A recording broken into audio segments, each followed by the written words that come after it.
Bonjour, c'est Clémentine Portier-Kaltenbach. Bienvenue au cœur de l'histoire.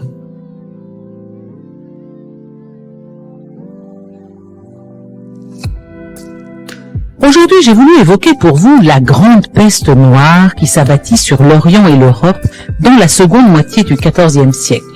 Comment faire face à cette tragédie, à un fléau qui, dans l'esprit des hommes du temps, ne pouvait être qu'un châtiment de Dieu?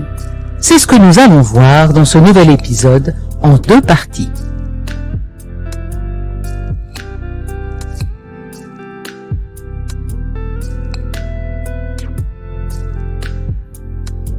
Dans le ciel, des paysans affirment avoir vu une comète entourée de flammes noires. Certains champs, paraît-il, sont couverts d'insectes et de serpents morts.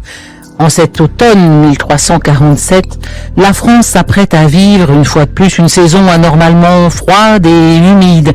Depuis 1310, le climat semble déréglé. Les récoltes sont de plus en plus mauvaises. La famine fait des ravages, particulièrement dans le nord du pays. Les épidémies de typhus, de typhoïde et de choléra se succèdent impitoyablement sans qu'on puisse donner un nom à ces maladies. On se contente alors de parler d'incommodité ardente. Le deuil était partout, et dans les croyances naïves de ces temps de simplicité mystique, chacun disait que le ciel s'était ligué avec la terre contre la race humaine. Le contexte politique à cette époque n'est pas plus brillant. La guerre contre l'Angleterre apporte régulièrement son lot de défaites. En 1346, la mer du Nord s'est teintée du sang de milliers de soldats massacrés par les armées d'Édouard III. Fin août, la chevalerie française a été réduite à néant par l'artillerie anglaise. La bataille de Crécy va rester hélas dans les annales de l'histoire comme l'une des victoires les plus glorieuses de l'Angleterre et l'une des pires humiliations qu'ait connue la France. Alors que chaque jour qui vient apporte malgré tout son lot d'espérance, une nouvelle calamité venue d'Orient s'apprête à fondre sur le pays. En septembre 1347, en effet, le petit comptoir génois de Kaffa, au bord de la mer Noire, a été le théâtre d'une scène lourde de conséquences. La horde d'or mongole, rompant le traité commercial qui la liait à l'Italie, fait le siège de la ville. Mais le rapport de force pourtant favorable aux Mongols va brutalement s'inverser. Un mal mystérieux décime les rangs de la horde. Ils ne sont bientôt plus qu'une poignée et ils se résignent à lever le siège. Ivres de rage et de dépit, ils vont jeter les cadavres des leurs par-dessus les remparts de la cité. Sinistre cadeau d'adieu. Les Génois peuvent à présent quitter le comptoir. Ils embarquent dans leur galère destination l'Italie. Mais le mal qui a frappé leurs ennemis ne tarde pas à surgir parmi eux. Ils font escale à Constantinople, puis à Alexandrie. Depuis le port, des pêcheurs aperçoivent des galères qui semblent errer sur les flots. On envoie des embarcations à leur rencontre.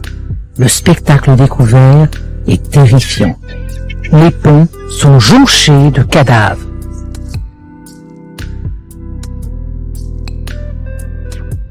La flotte génoise, ou ce qu'il en reste, va longer l'Italie, remonter jusqu'à la côte française. Tout le monde ignore complètement les ravages déjà opérés par la maladie dans le reste du monde.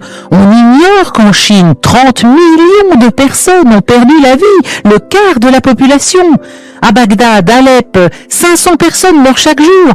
À Damas, Naplouse, Jérusalem, on ne peut plus enterrer les morts, les cadavres sont précipités dans les fleuves ou les ravins. À Gaza, 22 000 personnes sont mortes en un mois. Les contrées de Mésopotamie offrent le spectacle de champs jonchés de cadavres sur des kilomètres. En Égypte, le mal se propage à la vitesse de l'éclair et il s'ajoute une tempête de sable telle qu'on n'en avait pas eu de mémoire d'homme et qui va doubler le nombre de victimes. La Grèce va connaître une semblable conjonction de calamités. Alors qu'une chaleur étouffante s'abat sur Athènes, le mal qui frappe les habitants s'accompagne d'une invasion de sauterelles et de chenilles qui vont détruire toutes les récoltes en 3 jours. La population frappée de panique massacre tous ses esclaves, redoutant une mutinerie. Et comme si la coupe n'était pas déjà pleine, un tremblement de terre va secouer les fonds marins de la mer Égée, déclenchant un raz-de-marée sur les côtes. Les navires des marchands qui avaient quitté Thessalonique pour Tripoli sont engloutis. Le vent souffle avec fureur, apportant une pestilence qui, dit-on, fait mourir instantanément tous ceux qui la respirent. Les Génois, encore vivants, accostent en Sicile, où ils sèment la mort une fois de plus.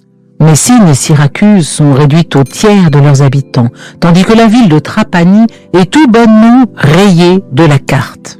La peste qui frappe le monde est déjà désignée par de lugubres synonymes.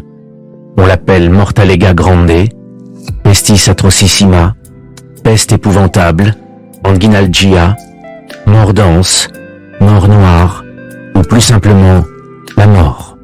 Dans le ciel, on observe, ou on croit plutôt avoir observé, d'étranges phénomènes. La comète entourée de flammes noires aperçue par les paysans est attestée par un historien de Florence, Villani. Selon lui, elle est apparue dans la constellation du Taureau sous l'influence funeste de Saturne. Il attribue sa sinistre couleur à la présence d'anthracite dans les contrées où elle a été formée. D'ailleurs, cette caractéristique ne se retrouve-t-elle pas sur la peau des malades sous forme de taches grisâtres et sur la langue de certains devenus charbonneuses en quelques heures? Oui, à coup sûr, Saturne y est pour quelque chose. Les Génois, interrogés par les astrologues, prétendent, eux, avoir vu des flammes jaillir de terre, dévorant hommes et bêtes. Ils affirment avoir observé une pluie de vers noirs, pourvue de 8 pattes et d'une queue. Frappés d'effroi, les hérétiques se seraient convertis à la foi chrétienne, une pluie de sang aurait englouti la Mecque, et les femmes prises de folie se seraient entre-dévorées, tandis qu'hommes et bêtes, affirme un médecin allemand, ont été transformés en statues. En novembre 1347, la flotte génoise accoste à Marseille. La population de la ville ne sait rien de la tragédie qui se joue alors dans le reste du monde. On accueille les marins sans méfiance aucune. Ils ont perdu des hommes d'équipage, mais tout cela fait partie de ces malheurs propres à ces temps anciens, où la mort et la maladie sont des compagnes funestes de chaque jour. Pourtant, parmi eux, certains sont déjà porteurs du mal qui décime l'Orient, et ils sont terriblement contagieux. Quand les Génois repartent, c'est la foudre qui s'abat sur Marseille. En moins de 2 semaines, des rues vont se vider de leurs habitants. Dans l'une d'entre elles, il n'y a plus âme qui vive, au point qu'elle sera débaptisée rue Rifle-Rafle. Les médecins dépêchés auprès des malades n'arrivent souvent que pour constater le décès. Ils ont observé avec effroi les symptômes de cette maladie. Taches grisâtres sur tout le corps, fièvres hémorragiques, et pour certains d'entre eux des abcès noirs à l'aine ou à l'aisselle, des bubons, ce qui vaudra à cette peste le nom de peste noire ou de peste bubonique. Mais s'ils sont capables d'identifier la peste, celle-ci semble être d'un genre nouveau. Elle se propage très vite, parcourant près de 20 lieues par jour, soit 80 de nos kilomètres. Lorsque la peste arrive à Avignon, où est installée la papauté, Marseille est déjà réduite au tiers de sa population. Le pape Clément VI a été averti de l'arrivée du fléau. Il sait les dispositions prises par le seigneur de Milan. Ce dernier a donné l'ordre de quitter sans délai les villes et les villages, de se réfugier dans les forêts. Seuls les prêtres valides sont sommés de visiter les malades et les mourants et de leur donner l'absolution sous peine de feu. Le roi de France, Philippe VI, consulte tout ce que la France compte de médecins, de théologiens et de mages. Pour beaucoup, il ne fait aucun doute que le mal est un châtiment céleste envoyé par Dieu pour punir les chrétiens de leurs péchés. Dieu, dont la justice est toujours prête à punir le crime, permit que l'avarice des chrétiens remportât le digne salaire de leur commerce avec les Sarrasins. La peste dont il avait frappé les païens vint de l'Orient pour punir les crimes de l'Occident. Les astrologues débattent à n'en plus finir sur les causes réelles de la maladie. Ils invoquent une conjonction des planètes Jupiter et Saturne, responsables d'une infection de l'air, quand d'autres incriminent la Terre, dont les secousses récentes ressenties dans le sud de la France ont pu libérer des vapeurs délétères. Discussions à n'en plus finir, aussi impuissantes à arrêter le mal que les médecines d'alors. Et pendant ce temps, la peste continue son œuvre de destruction. Des nouvelles terribles arrivent d'Italie. On dit que Florence et Venise ont perdu tous leurs habitants. Les morts se comptent en centaines de milliers. En remontant vers le nord de la France, la peste a dévasté Lyon et Saint-Étienne.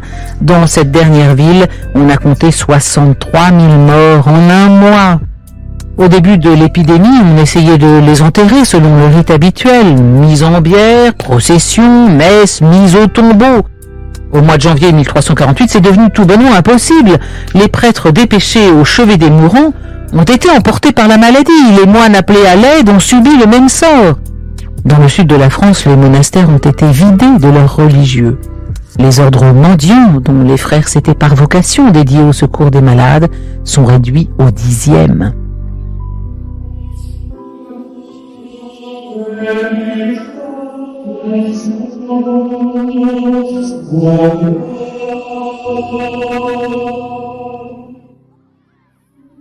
Le pape Clément VI est accompagné d'un médecin remarquable, Guy de Chauliac. Loin des querelles d'astrologues, il veut d'un commun accord prendre une série de décisions d'un pragmatisme étonnant, ce Moyen-Âge pétri de toutes sortes de superstitions. Face au nombre de morts qui ne cesse de croître, le Saint-Père achète un grand champ à côté d'Avignon. Il appelle tous les clercs de bonne volonté à se porter auprès des mourants pour leur donner l'absolution. Dans le cas où les clercs viendraient à manquer, il donne l'autorisation à tout chrétien, homme ou femme, de confesser et d'absoudre. Il bénit également le Rhône avant d'y faire jeter tous les cadavres. Mais ça ne s'arrête pas là. Fait nouveau et incroyable pour l'époque, il va autoriser les premières autopsies. Il faut comprendre cette maladie, analyser ses symptômes. Guy de Chauliac va de son côté inventer une disposition prophylactique jamais vue auparavant, le confinement. Il ordonne au pape de rester cloîtré le temps que l'épidémie cesse. Son entourage est scandalisé. Comment peut-il croire que la maladie puisse se transmettre d'homme à homme quand tous les savants affirment qu'elle est le simple fait de la pestilence de l'air? Mais Chauliac convainc le pape qui décrète: il faut avoir le plus grand soin d'éloigner les hommes sains de ceux dont la maladie répand une mauvaise odeur, car ces maladies sont contagieuses. L'air respiré par les malades ressort de leur bouche corrompue et empoisonnée et infecte les assistants. Hélas, ces décisions salutaires arrivent trop tard. La mort est partout. À l'horreur succède la folie. Un vent de panique souffle sur l'Europe. Les injonctions du pape restent lettres mortes. Rapidement, il ne reste plus de héros pour communiquer les bulles du souverain pontife. Dans la région d'Avignon, des clercs le voient passer à cheval au grand galop pour se porter auprès de ces clercs et les soutenir par sa présence aux grandes dames de Guy de Chauliac. Guy de Chauliac, qui nous l'avons vu, lui a enjoint de rester claquemuré dans l'enceinte du palais.